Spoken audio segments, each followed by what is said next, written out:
Welcome back. The U.S. Congress is not in a rush to fund it, but in her interview with Jeanine Pirro, President Trump insists the wall will be built. You're going to build that wall? We're going to build the walls, absolutely. Is there a question about that?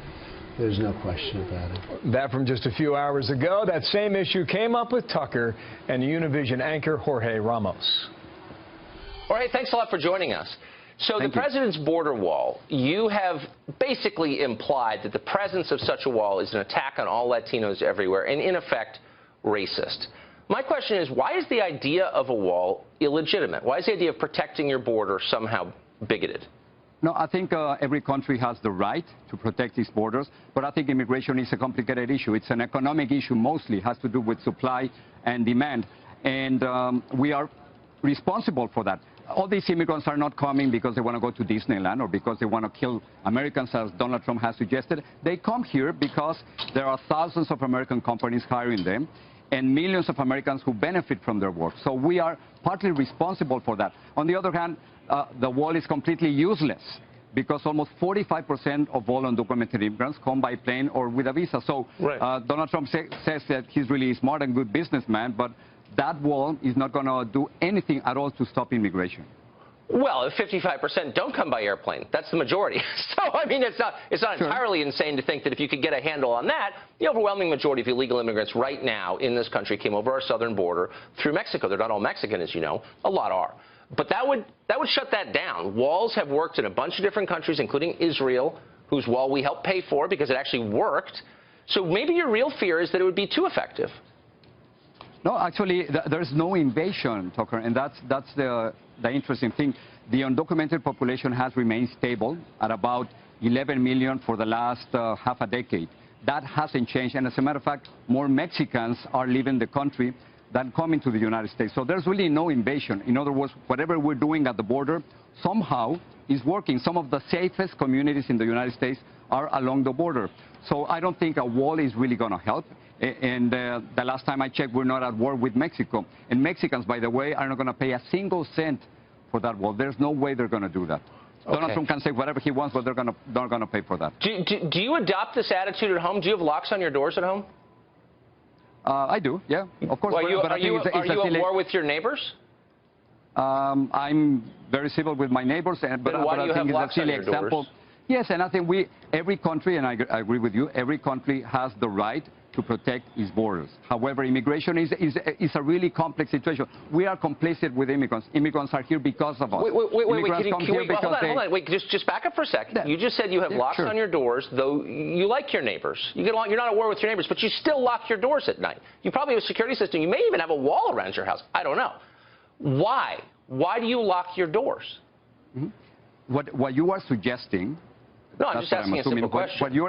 Yeah, but what you're suggesting, Tucker, is that we got to be fearful of immigrants because they're criminals. And if you listen to Donald Trump, they're gang members and drug traffickers and rapists. This is nothing about Trump. I'm just asking you why you lock your doors. Yeah, just to be secure. Yeah. But again, if you were trying to imply that accepting refugees and immigrants means that they are criminals and rapists and drug traffickers, that is absolutely not true. Again, that's not. Hold on. You're debating someone who isn't. You're debating someone who's not here. I'm not suggesting that. I didn't say that. I merely said that the attitude, and my implication was what you thought it was. Your attitude is the one that we should have about our country. If you care about something, you want to secure it. Doesn't mean you prevent anyone from entering. I'm sure you have guests in your home, but you decide who they are. And you don't want people to come into your house you didn't invite. Why is a country any different from that? We did invite them. But I'm sorry, you're making a mistake. We did invite them. We are telling them, you know, please come here because we need you for the service industry and for the agriculture industry. Who's we? Next time you and I and everybody listening right now. I don't remember sending that invitation, actually. Let me tell you something. The lunch that you had today, it was harvested by immigrants. The house or the apartment where you live, it was built by undocumented immigrants, most likely. Immigrants babysit our kids. They pay taxes. What are you talking about? I eat Swiss cheese at my desk. Look, you're missing the point. Okay, they do pay taxes. They contribute much more than they take out from social services. But we invited them. We need them. What you're doing is arguing. Okay, you're arguing a parallel argument. I'm not saying that illegal aliens in America don't do useful work. I'm not saying they're bad people. I'm not saying they're all criminals, because they're not. I'm just saying, as a theoretical matter, and then as a practical one, a country has a right to determine who comes in. Not big corporations who are profiting from it, not Walmart, not ag interests, but the population. In a democracy, that's voters. And voters want a wall because they want to know who's coming in and who isn't. So why would you deny them that? Well, I mean, you can say that about the wall, and I can also give you another poll by the Pew Research Center that says that most Americans, even Republicans, want immigration reform. In other words, that we want to make sure that the 11 million here have the possibility to legalize their situation. So, okay, but that's again, that's a very different point. And by the way, immigration reform is whatever you want it to be. It doesn't mean anything. It's a term that can include anything or nothing. It means a path to citizenship. It may or may not mean that. It depends upon the deal that they strike. But I'm talking about border security, which is something very specific and which the overwhelming majority of Americans want. And why wouldn't they want it? And your argument appears to be that because some big company benefits from cheap labor from Oaxaca, the population of the United States doesn't have a right to stop people at the border and ask, hey, who are you? What are you doing here? I'm not saying that. I'm not saying that. What I'm saying, and probably is the same thing that you believe, is that the immigration system right now does not work. Well, that's the way obvious. it is right now does not work. And we just got to find a better way. A best way, I think, it would be a legal way in which instead of having about 500,000 people coming in illegally every single year, that we could have them coming here legally.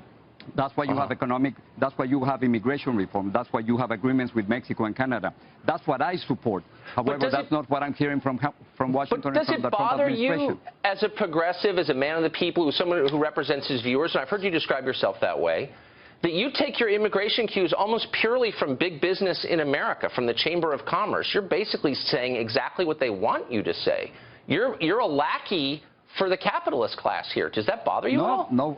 What I'm saying is that immigrants come here partly because of us. They come here to work with us and for us.